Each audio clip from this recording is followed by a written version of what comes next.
یہ صرف انتشار پھیلانے کی کوشش ہے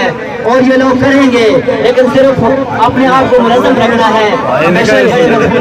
آپ یہاں پر صبح سے کھڑے ہیں لیکن تھوڑی سی گرمائش نکل چکی ہے، اب ہائی لیول پہ بات پہنچ چکی ہے، لیکن ابھی ان کی تھوڑی سی، کیونکہ وہ اپنی انا پہ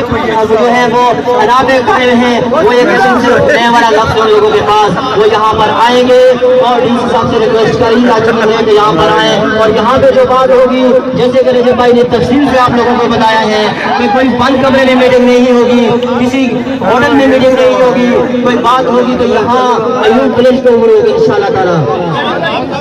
اور یہ اب لمبا بلمبا یہ آج کی بات نہیں ہے، یہ 8 اکتوبر 2020 سے یہ تحریک شروع ہوئی ہے، یہ ابھی اختتام پذیر نہیں ہوئی کہ لوگوں کے مائنڈ میں یہ ہے کہ یہ آئیں گے اور چلے جائیں گے، اس طرح کی بات نہیں ہوگی انشاءاللہ تعالی۔ اب جو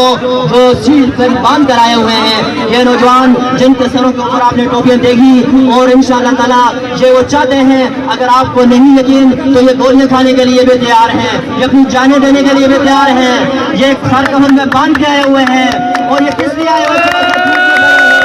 اور انہوں نے ابھی تک کھانا نہیں کھایا، ابھی تک اس گرمی کی شدت اس وقت میں آپ دیکھیں کہ یہ نوجوان کس لیے کھڑے ہیں،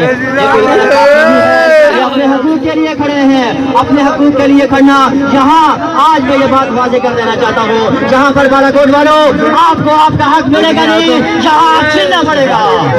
ان سے، کیونکہ یہاں صرف اور صرف ایک کان سے بال ڈالتے ہیں اور دوسری سے نکل جاتی ہے۔ جتنے بھی ہمارے لیڈران ہیں انہیں سوچنا چاہیے،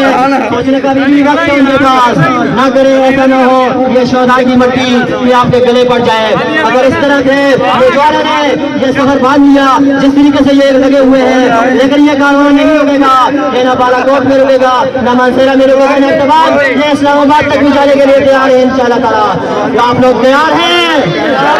آپ دیکھ سکتے ہیں کہ میڈیا کوریج دیکھ رہی ہے، دکھا رہی ہے۔ اے میرے نوجوانوں، بالا کوٹ کے جو نوجوان آج دیکھ رہے ہیں، یہ اگر آپ لوگ چاہیں کہ یہ ابھی کچھ دیر میں اس کو ڈسمس کر جائے گا، ایسی کوئی بات نہیں انشاءاللہ تعالی۔